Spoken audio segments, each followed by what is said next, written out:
Bismillahirrahmanirrahim. Assalamualaikum warahmatullahi wabarakatuh.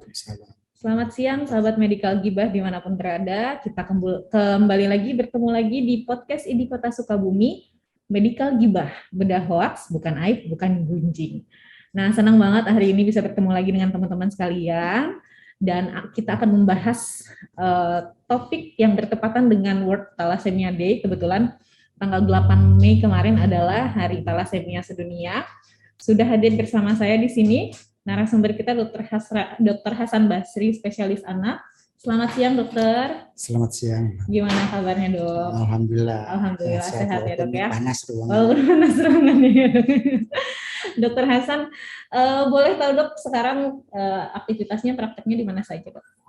Ya, di Rumah Sakit Samsudin, Rumah Sakit Bayangkara. Dan dokter Hasan ini merupakan dokter penanggung jawab gitu ya, dok ya? Kan sih saya tuh, gimana dok? Saya berkecimpung di dalam Popti ya. Oh, Popti. Nah, kebetulan dulu di Daulat ya, Dokter Sinta, Ibu Lepi, kemudian para teller, saya suruh ini mengelola thalassemia ini ya.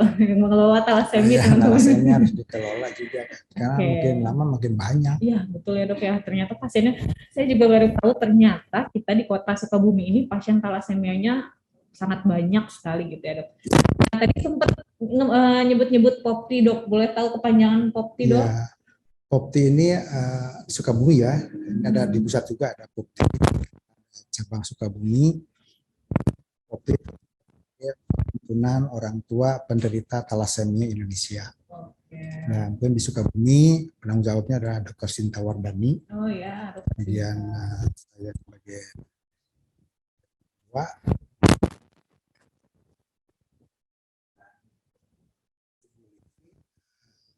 Sebagai ketua harian. Ketua harian.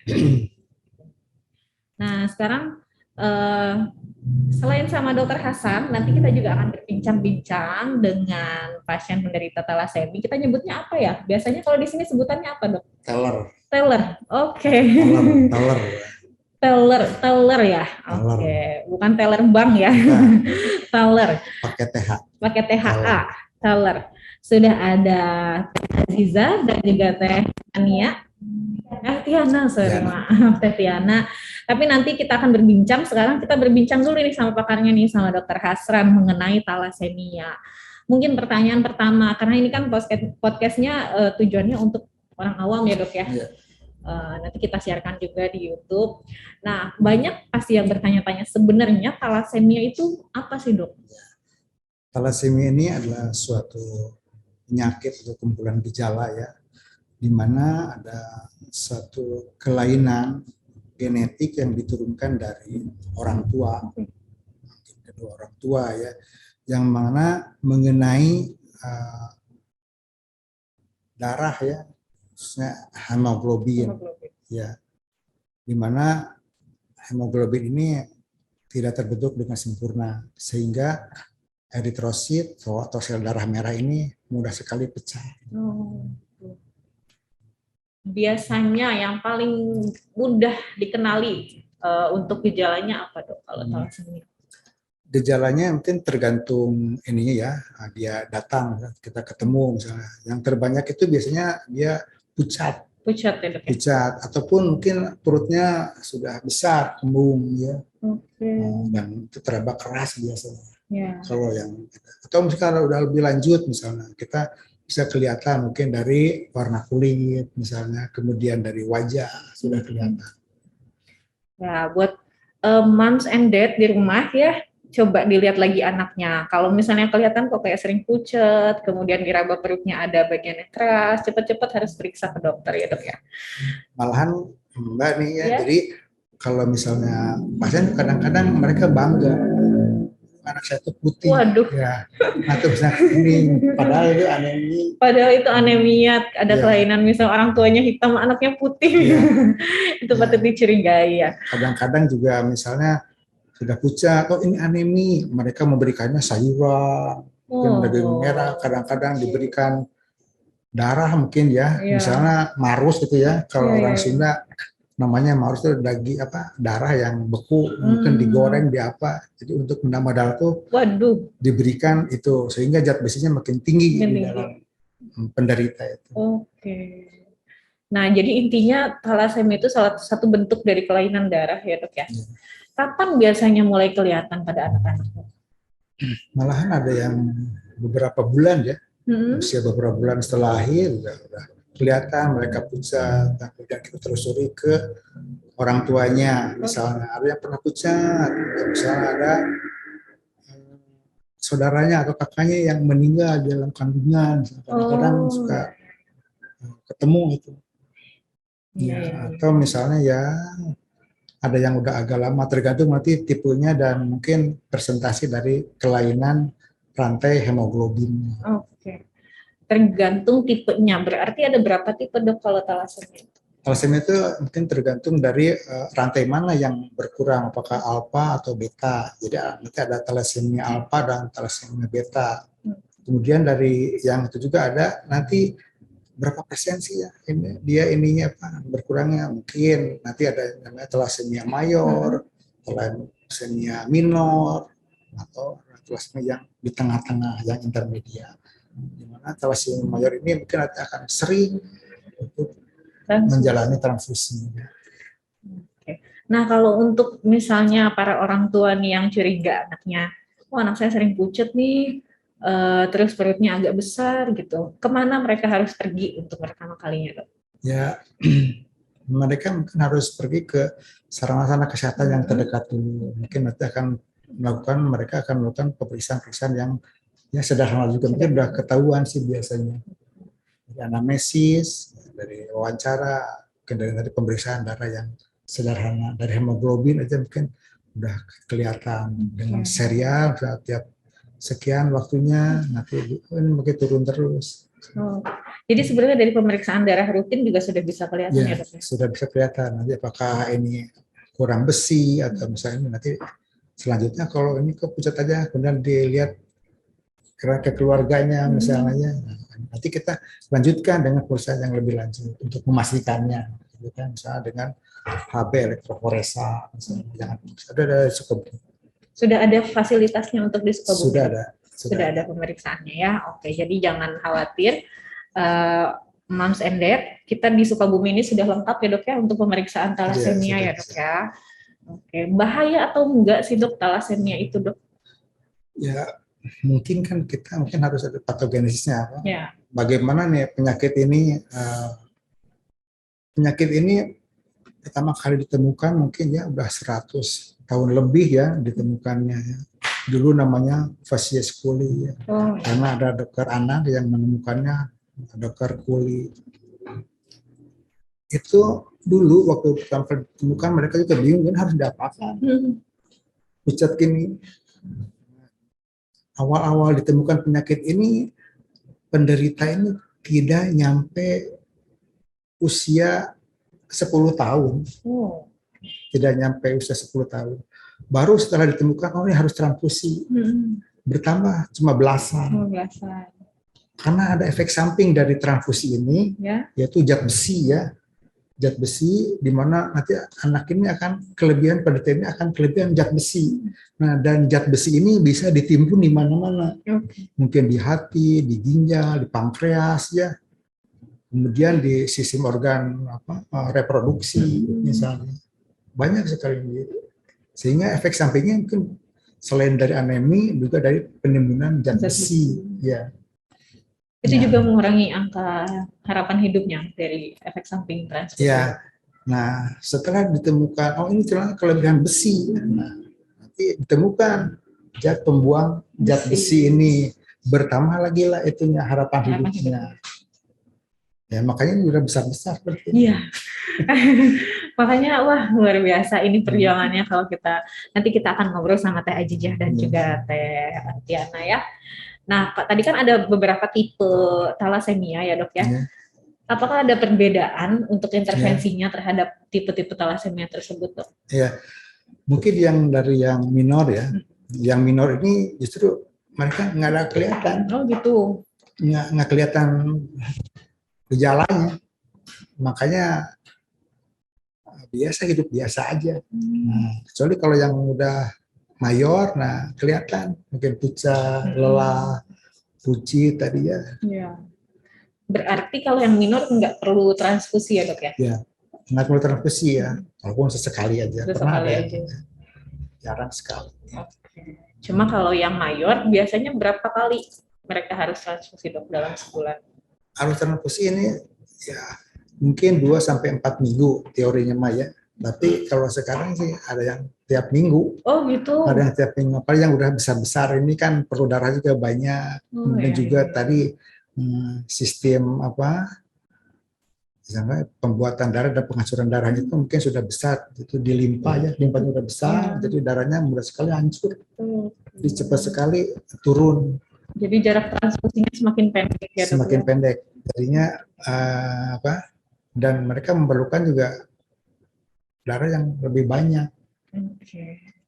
Nah, sebenarnya kan pasti banyak juga ya teman-teman di luar sana yang belum begitu paham soal thalassemia ini, kecuali mereka punya keluarganya yang punya sakit thalassemia, baru mungkin akan mencari tahu gitu.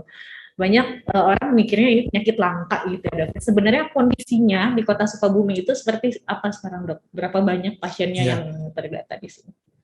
Jadi menurut penelitian bahwa 7 dari 100 penduduk Indonesia itu adalah pembawa thalassemia. Ya, nanti hitung aja sendiri nanti berapa sih penduduk Kota Sukabumi. Jadi bisa dihitung. Nah, sekarang di Sukabumi ini, khususnya di kota ya, mungkin ada sekitar ya 40-50 pasien kalau yang dari kota. Tapi kalau secara keseluruhan yang berobat ke Kota Sukabumi itu mungkin ada sekitar 250 lebih. Wow. Belum yang di Pelabuhan Ratu atau Sekarwangi. Jadi kalau di total mungkin ada sekitar 300-an ya. 300 sampai 350. Itu angkanya cukup banyak ya dok ya? Ya cukup banyak. Iya. Ternyata ya walaupun kita jarang mendengar soal penyakit thalassemia ini, ternyata pasiennya juga banyak gitu ya. Dan mungkin bukan tidak mungkin gitu di antara keluarga kita ada yang merupakan pembawa dari thalassemia. Nah, untuk ngeceknya ini gimana dok? Apakah dia pembawa atau bukan? Gimana ngeceknya? Bisa nggak kita ngecek? Ya, yang tadi ya, misalnya harus ada screening ya. Screening misalnya kita pemeriksaan apa saja, dok? Hemoglobin aja dulu. Ini rendah, kurang dari normal misalnya. Kurang dari 10 atau kurang dari 7, nanti sesuai dengan kondisi pembawa atau bukan misalnya ya. Kalau yang normal kan mungkin di atas 12, tapi ini mungkin rendah. Kalau misalnya masih rendah terus, nah nanti diperiksa lagi eritrositnya seperti apa. Apakah rendah misalnya, namanya apa? Kalau istilah kedokteran itu MCV, MCH, ya, nah itu mungkin kurang dari normal. Oke. Jadi bisa ya kalau mau screening bisa dilakukan di lab terdekat ya dok ya. Di puskesmas juga bisa. Di puskesmas juga bisa kalau untuk darah rutin ya. Tapi kalau untuk yang MCV, MCH kayaknya belum bisa lah ya di puskesmas. Tapi kita punya di Kota Sukabumi punya fasilitas Labkesda ya. Di situ juga sudah bisa lengkap pemeriksaan lab. Nah, berarti ini penyakitnya sifatnya genetik ya dok ya? Ya, ini diturunkan dari orang tua. Diturunkan. Ada nggak penyebab lain selain genetik dok? Kan banyak yang nanya. Ini penyebabnya sebenarnya apa gitu? Ya, ini benar-benar memang diturunkan ya. Bersifatnya genetik, mungkin dari orang tua yang pembawa thalassemia. Ya. Selain dari genetik, nggak ada faktor risiko dari eksternal gitu ya dok ya? Tidak ada ya.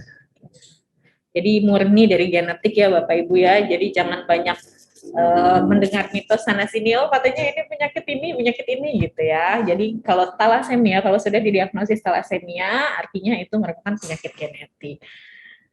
Oke dok, sekarang mungkin kita ngobrol dulu ya sama Teteh teman Taylor, oke. Sama Teh Aziza, boleh Teh diambil mic-nya silakan. Selamat siang Teh Aziza. Oke, boleh cek halo? Ya, beneran ya.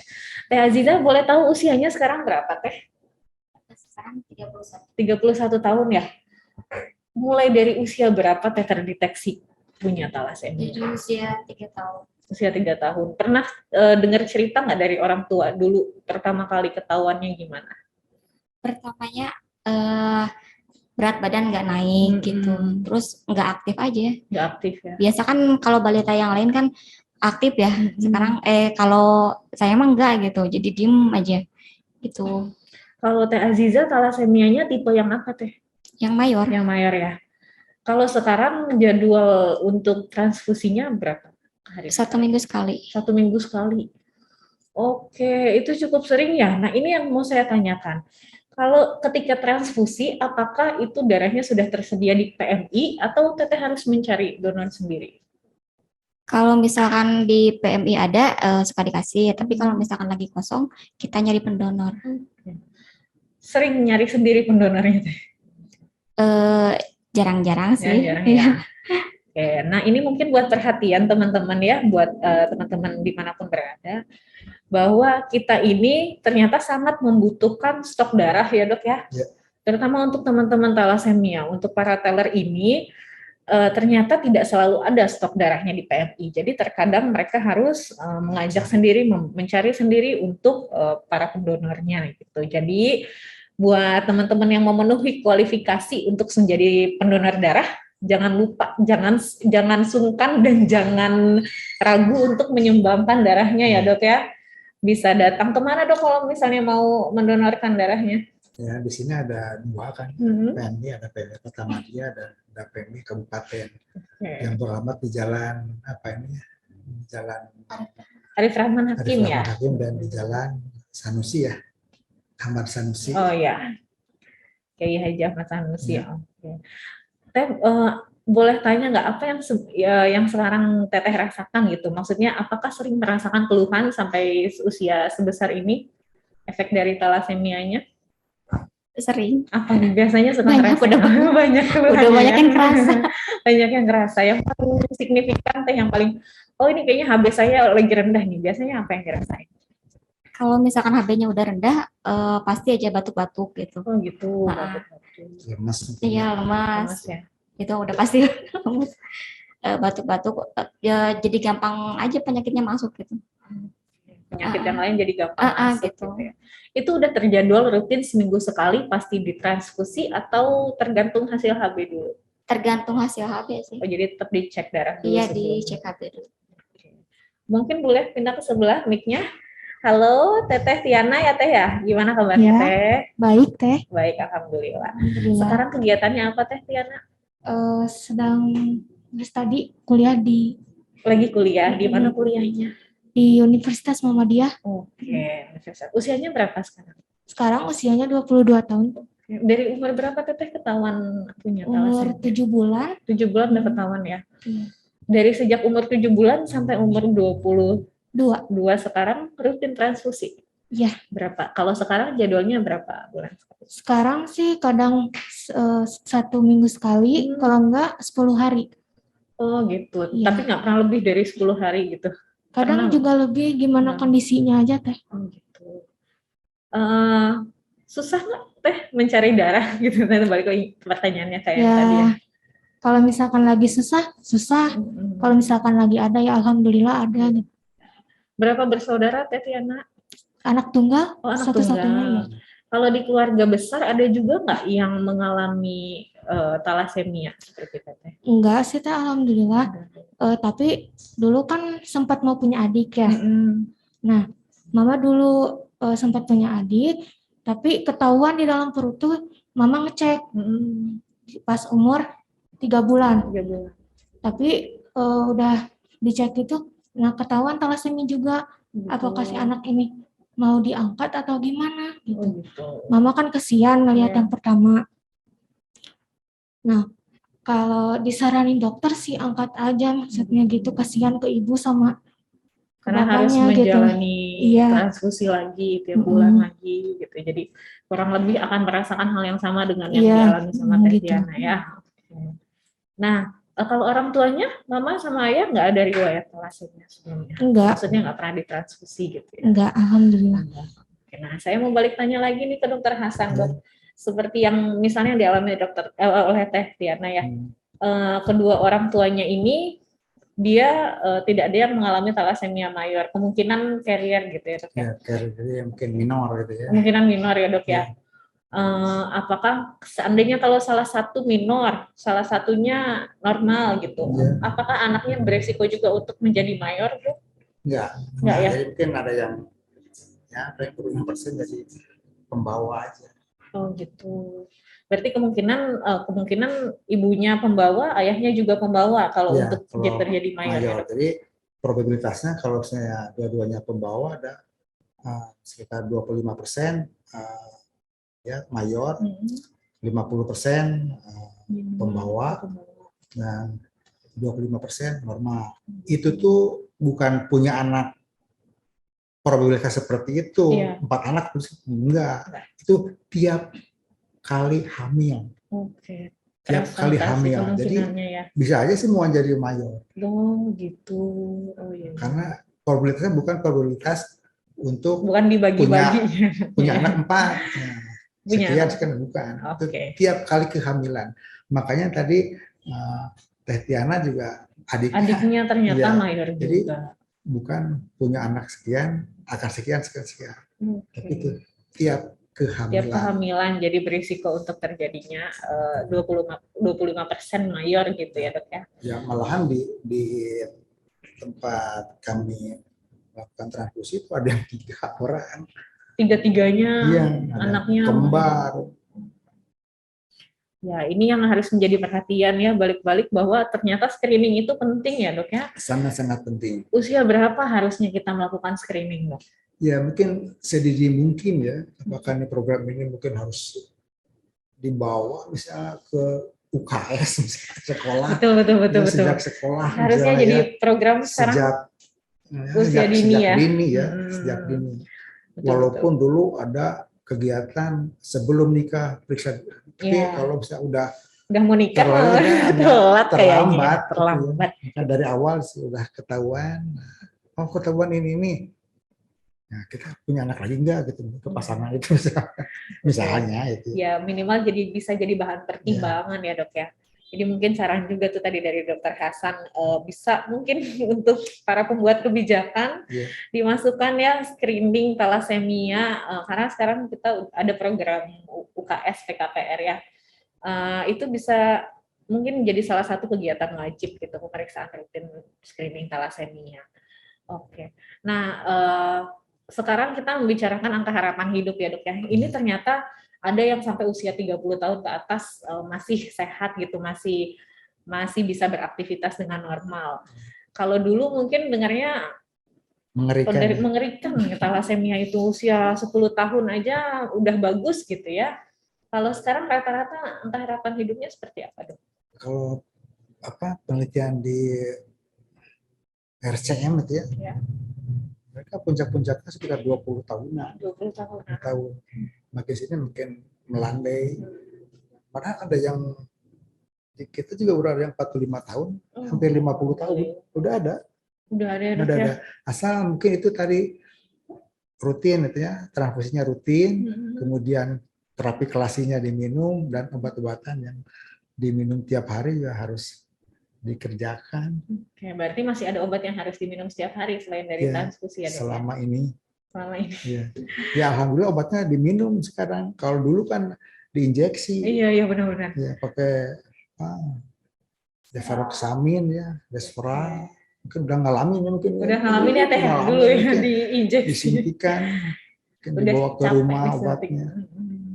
Nah, ini kan tadi untuk efek samping dari transfusi ya dok ya. Iya. Tadi dokter mungkin sudah menyinggung masalah pengendapan zat besi ya dok ya, bisa di organ manapun. Apakah selain itu ada lagi kan dok efek sampingnya dari transfusi dok yang mungkin membahayakan? Ya sebenarnya mungkin dari ini ya, karena dia HB-nya sering turun, mungkin dia sering kekurangan oksigen, mungkin dari anemi ini juga mungkin organnya terganggu ya. Kalau dari zat besi sendiri ya di mana-mana ya, mungkin bisa di hati ya, mungkin jadi hepatitis kan ya, karena ini. Kemudian di jantung juga yang banyak, itu di jantung banyak anak-anak jadi dekom ya, sesak napas. Kemudian kalau di pankreas juga ada beberapa orang yang sudah terjadi DM, diabetes mellitus ya. Kemudian kalau dari sistem reproduksi, mungkin saya suka nanya-nanya, ini udah mimpi basah belum? Atau sudah mens belum? Saya sering nanya karena saya sering tanya. Saya sering tanya, dokter saya belum mimpi basah, saya dokter belum mens misalnya. Itu efek dari transfusi juga? Iya, dari besinya dari itu. Besinya, dari besi. Jadi deposit besi bisa di mana-mana. Gitu ya. Oke. Mereka suka nanya, ini dokter tuh aku belum mens, bisa segini. Jadi penasaran, saya jadi penasaran. Mungkin saya tanya dulu, kalau Teh Tiana waktu pertama kali menstruasi usia berapa? Usia kelas 3 SMP. 3 SMP? Iya. Oh. Mau menginjak SMA. Oh, udah mau SMA, itu lumayan telat juga sebenarnya, ya, agak telat ya. Kalau Teh Aziza? Sama ya, sekitaran akhir SMP juga ya. Oke. Nah, ini mungkin Dok, kalau untuk sehari-hari ya, makanan apa saja sih yang biasanya, yang boleh dan tidak boleh dikonsumsi oleh pasien thalassemia? Ya, mungkin tidak secara saklek ya. Mereka sudah banyak besi ya dari darah misalnya, dari transfusi ya, mereka harus diusahakan tidak banyak makan makanan yang mengandung besi ya, mungkin daging-daging merah mungkin dikurangi atau bisa hati, kemudian juga sayuran-sayuran hijau misalnya ya, mereka juga dikurangi. Nah, sekarang saya mau tanya lagi ke Teh Ajijah mungkin ya, sebagai salah satu survivor teller gitu. Apa aja sih Teh tipsnya, apa yang Teteh ngerasa oh saya sudah menjalankan ini sehingga alhamdulillah bisa bertahan sampai sekarang gitu. Mungkin bisa berbagi tips gitu buat teman-teman yang mendengarkan di luar sana. Ya, itu aja sih. Jangan telat transfusi gitu. Terus obatnya diminum. Iya. Jaga kesehatan ya intinya ya, gaya dari hidup sehat ya, dari pola makan. Pola gitu. Makan juga, gaya hidup sehat juga gitu ya. Intinya nggak boleh telat transfusi ya. Minimal pemeriksaan harus rutin dilakukan ya Teh ya. Ada lagi mungkin dari Teh Tiana? Pesan-pesannya, tips-tipsnya buat teman-teman teller di luar sana. Ya. Selalu happy. Nah, itu kayaknya penting kayaknya ya. Harus enjoy gitu, dinikmati dan disyukuri ya Teh ya. Suka ngaruh kena hemoglobin kita juga. Gitu. Nah, kalau misalkan gimana? Banyak pikiran ya. Apalagi kan sekarang karena kuliah semester akhir banyak berpikir. Nah, akhir-akhir ini jadi makin pendek jangka waktu transfusinya. Oh gitu. Stresor ya. Ya, HB-nya 6 terus. Oh gitu. Tapi itu memang ngaruh ya Dok ya, dari faktor stres gitu. Iya, sebenarnya ada ya. Iya benar-benar. Oke, itu tuh saran yang bagus banget. Jadi intinya harus enjoy ya, harus dinikmati gitu ya. Dan mungkin positive thinking ya, kita bawaannya harus positif pikirannya kali ya, biar bisa sehat terus. Oke deh. Kita tanya lagi mungkin ya ke Dokter Hasan. Berarti kalau untuk pencegahan sebenarnya tidak bisa dilakukan ya Dok ya? Ya, pencegahan yang tadi itu mungkin dari screening pernikahan. Dari pernikahan itu, screening dari pernikahan, gini. Mau bagaimana? Tetap mereka yang menentukan. Saya ini pembawa, dua-duanya pembawa. Nah, nanti kita kasih penyuluhan, apakah kalau bisa menikah, punya anak, kemungkinannya 25% ini thalassemia mayor. Karena punya anak itu udah hak asasi ya. Iya, betul. Asasi. Kita tidak bisa juga kita melarang ya Dok ya. Nggak bisa. Betul. Oke. Jadi buat teman-teman di luar sana mungkin ya, ini saran juga. Kalau yang mau menikah bagusnya memang kayaknya dicek dua-duanya ya Dok ya. Calon pengantin pria dan calon pengantin wanitanya. Oke. Nah, untuk biasanya kalau ini kan bisa dibilang penyakit yang seperti ini apakah termasuk imunokompromis, Dok? Melemahkan sistem kekebalan tubuh atau? Saya rasa kalau misalnya ini tidak ada ini ya, karena sistem imunnya mereka bagus, tapi karena sering ditransfusi mungkin ada masuk ini mungkin sering infeksi. Oh gitu. Infeksi ya. Jadi infeksinya mungkin justru dari luar ya, jadi pada saat transfusi gitu ya. Walaupun sistem PMI mungkin sudah screening. Iya betul. Untuk penyakit-penyakit yang menular. Kalau untuk penderita thalassemia mayor, seandainya menikah dengan yang mayor, nah itu kemungkinannya pasti akan lebih besar ya, Dok ya, untuk anaknya, atau pasti sudah pasti nih mayor gitu. Kasihan. Hanya dinikahkan misalnya, kita kasih pengertian. Ada juga yang mayor, udah nikah dengan yang normal, punya anak dua-duanya pembawa. Oh, pembawa. Tapi istrinya sehat, prianya mayor. Ya. Oke, anaknya pembawa berarti. Anaknya pembawa, udah lahir dua-duanya pembawa. Tapi artinya kalau pembawa kan masih aman, masih nggak perlu transfusi ya, Dok? Ya. Jangan dinikahkan mungkin. Yang mayor dengan mayor kasihan ya. Nanti dia ditransfusi terus. Kali aja ada yang barengan lagi transfusi barengan tuh, cinlok dia kan lagi transfusi. Nah kalau Teh Ajijah kalau nggak salah udah dengar udah menikah juga ya Teh ya? Iya. Udah menikah, alhamdulillah. Kalau suaminya gimana Teh? Sudah sempat di screening belum? Belum. Oh belum. Iya, kemarin dadakan. Nikahnya dadakan. Jadi belum sempat di screening ya. Oke, kita doain mudah-mudahan nanti suaminya ternyata normal. Teh Ajijah juga dikasih keturunan yang mudah-mudahan tidak perlu sampai transfusi rutin gitu ya. Minimal pembawa lah ya. Tapi kalau kalau normal masih ada kemungkinannya, Dok. Misalnya mayor dengan normal, semuanya pembawa. Oh, pasti pembawa. Karena udah mayor yang satunya ya.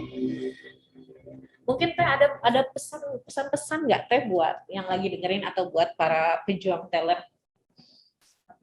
Mau curhat juga boleh, mau bercerita juga boleh.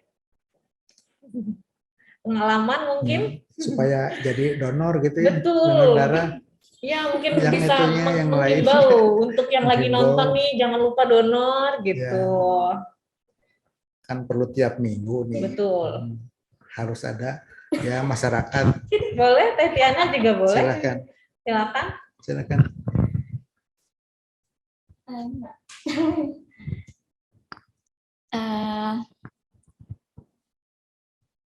Diajak untuk mendonor kali ya.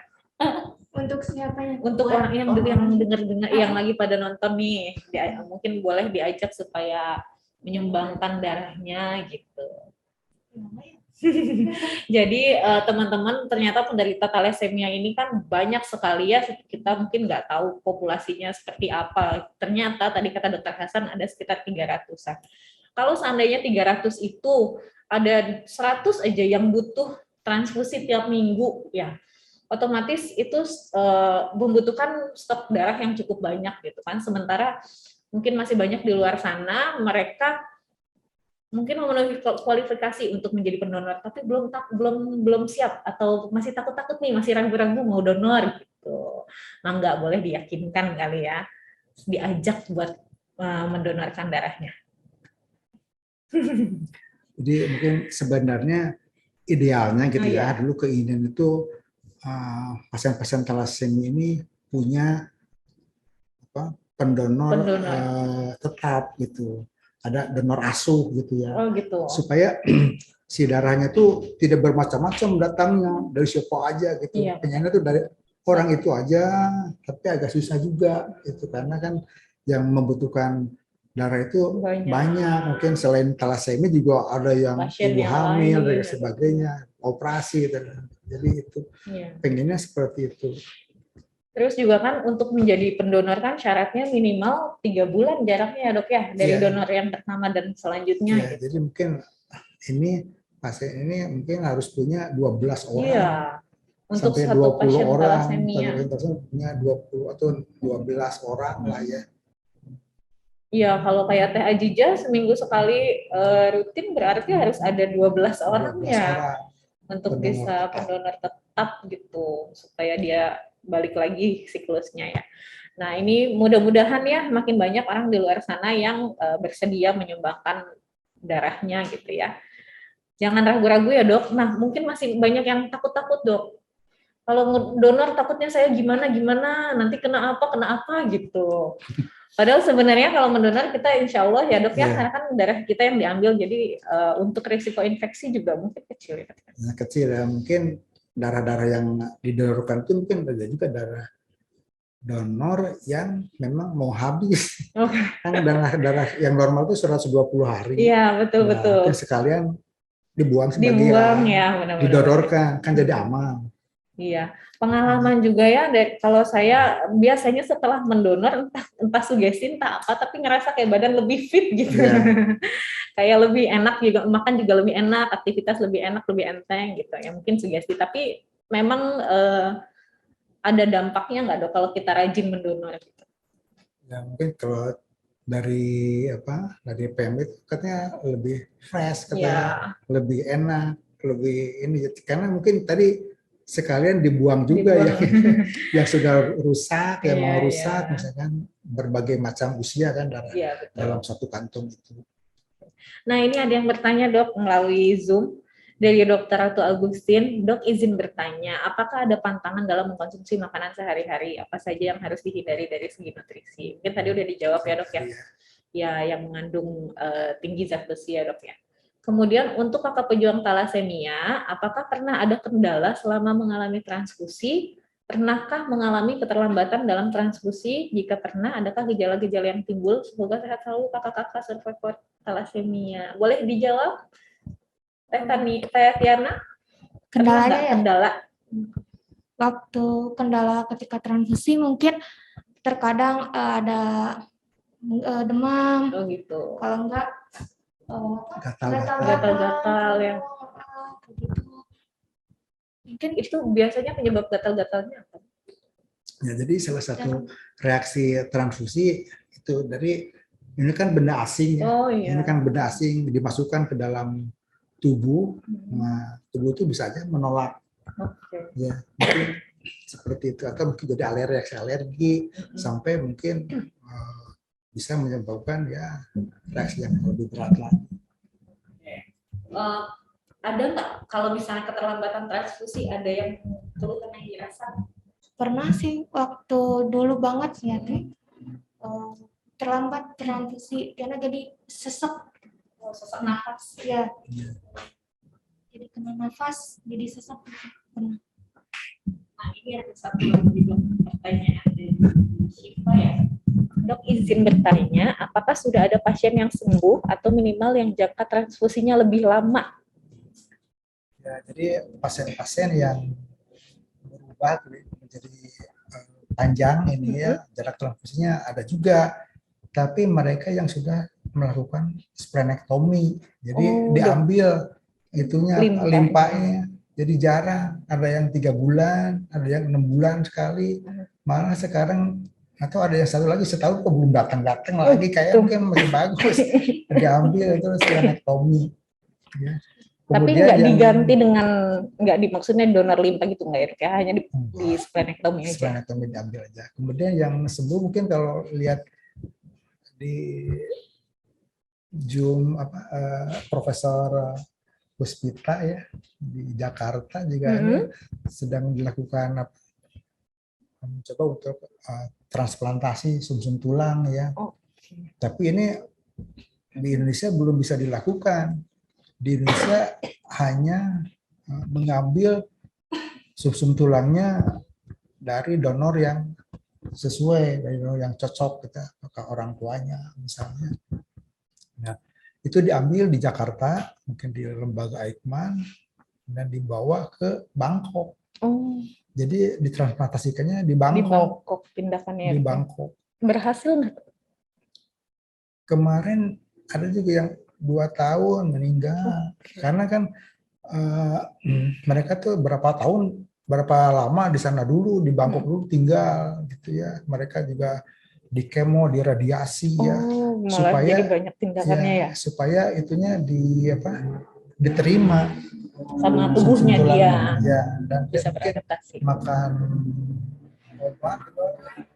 obat-obatan untuk menekan daya tahan tubuh. Jadi tetap nggak lepas dari obat. Ya, mudah-mudahan kedepannya ya ini salah satu pengobatan adalah transplantasi, apakah dari sumsum tulang, dari darah tepi, atau mungkin dari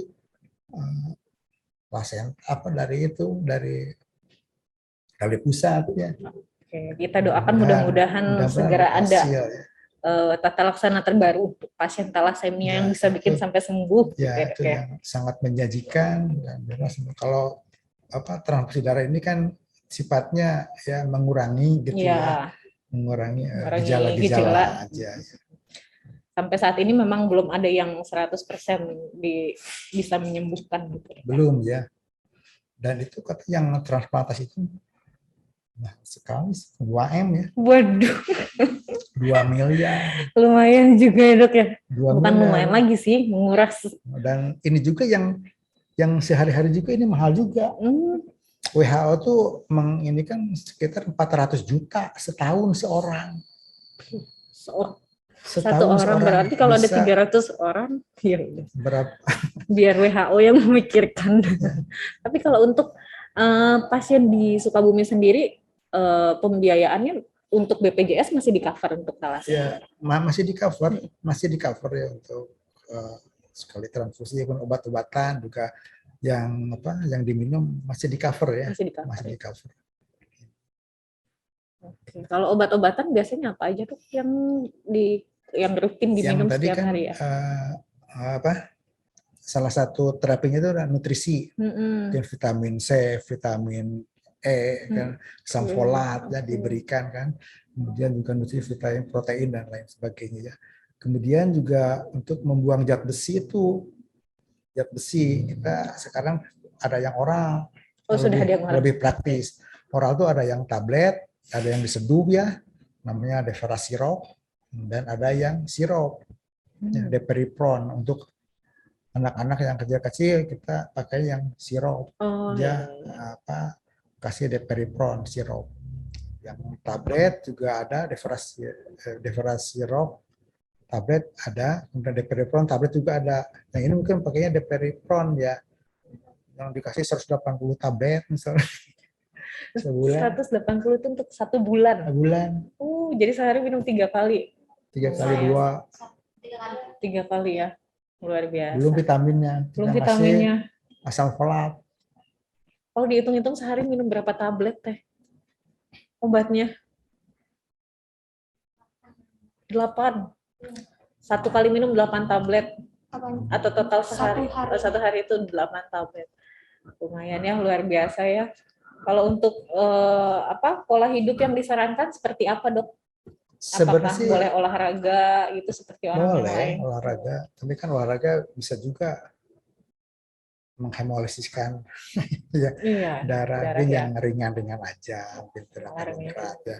Kecuali kalau minor misalnya, kalau minor ya normal aja sih kegiatan, tapi yang ini mungkin disarankan tidak terlalu berat ya. Konsumsi air putih seperti biasa 2 liter per hari atau biasa aja? Biasa aja, nggak ada aturan khusus ya dok ya? Iya. Oke, nah teman-teman udah luar biasa ilmunya dari Dokter Hasan, dari teman-teman teller juga gitu ya. Mungkin dok terakhir ada yang ingin disampaikan dok untuk yang sedang mendengarkan? Ya mungkin. Masih ada pertanyaan nanti kita. Kepada calon-calon ya, calon bapak dan ibu, calon bapak dan ibu ini sejak kecil gitu, apakah sejak SD misalnya harus sudah melakukan screening ya, khususnya untuk talasemia ini, karena salah satu pencegahan talasemia ini adalah dari pernikahan ya, yang lain imunisasi, ini mah dengan pernikahan ya. Jadi sejak dini lah, jadi kita tahu nanti. Jangan sampai sudah telat gitu misalnya, sudah mau nikah baru diperiksa agak telat. Anaknya kalau dari sejak awal. Kemudian juga kami menghimbau ya kepada sahabat-sahabat warga Kota Sukabumi atau Kabupaten Sukabumi untuk bersedia menjadi donor darah gitu ya, menjadi pendonor karena ya. Kami ini apalagi kalau dulu kalau bulan puasa tuh ada yang sampai 2 HB-nya tuh ya, kasihan kan nunggu pendonor. Mereka jadi, kan puasa jadi susah. Jadi susah ya. Jadi susah. Ya. Jadi mudah-mudahan dengan adanya kegiatan ini ya, juga selain memperkenalkan, mensosialisasikan ada penyakit yang lain loh yang bisa dicegah dengan pernikahan misalnya. Kemudian juga selain itu bagi yang sehat misalnya yang memenuhi syarat untuk jadi pendonor supaya menjadi pendonor darah. Itu harapan kami. Mudah-mudahan setelah acara ini jadi makin banyak yang bersedia mendonorkan darahnya. Dan kalau bisa rutin gitu ya Dok ya, 3 bulan sekali rutin gitu menjadi pendonor darah. Nah ini mungkin terakhir Dok, ada pertanyaan Dok, izin bertanya, apakah penyakit thalassemia mengganggu tumbuh kembang anak? Ya, yang tadi kan, jadi bisa di mana saja juga ya, kenanya termasuk di bagian otak, yang mengatur hormon pertumbuhan misalnya ya. Jadi kita juga anak-anaknya bisa kecil-kecil, pendek-pendek ya, dan berat badannya kurang ya. Ya salah satu mungkin tadi perkembangan misalnya ya, perkembangan tadi seksual misalnya kan, telat ini, telat itu kan misalnya. Saya kalau misalnya dia sering anemi misalnya, sering kurang darah kan, untuk belajar juga mungkin konsentrasinya jadi kurang ya Dok. Konsentrasi misalkan lemas misalnya. Kemudian juga kalau misalnya harus rutin misalnya ditransfusi gitu kan, tambahnya mungkin sekolahnya akan terganggu misalnya, ya mungkin harus ada 1 hari misalnya atau berapa hari dalam 1 bulan dia tidak masuk sekolah misalnya gitu. Tapi kalau kita lihat Teh Azizah dan juga Teh Tiana, alhamdulillah ya, sehat gitu mungkin, sekarang gitu. Karena rutin mungkin rutin. Intinya harus disiplin untuk terapinya ya. Oke, kalau gitu teman-teman, mungkin karena kita dibatasi oleh waktu juga, nggak kerasa udah hampir 1 jam kita ngobrol ternyata ya. Banyak banget informasinya, banyak banget ilmu yang bisa didapatkan. Terima kasih banyak saya ucapkan kepada Dr. Hasan, spesialis anak, untuk Teh Azizah dan juga Teh Tiana, semoga sehat selalu, lancar pengobatannya gitu ya, dan mudah-mudahan nanti Teh Tiana diberikan momongan yang sehat juga ya Teh ya. Gimana? Oh iya, semoga Teh Tiana juga ketemu sama jodohnya yang sehat ya Teh ya, yang normal gitu, yang nggak carrier. Nah teman-teman juga saya ucapkan terima kasih banyak yang sudah bergabung baik di Zoom maupun di Instagram Live. Mudah-mudahan apa yang kita bicarakan hari ini juga bisa membuka wawasan teman-teman sekalian, bisa membuka pintu hatinya untuk menjadi pendonor darah rutin ya. Dan semoga teman-teman thalassemia di Kota Sukabumi khususnya tidak kesulitan nanti mendapatkan donor darah gitu. Baik, saya Rizky Febrina, mohon undur diri. Terima kasih atas perhatiannya. Wabillahi taufiq wal hidayah. Wassalamualaikum warahmatullahi wabarakatuh.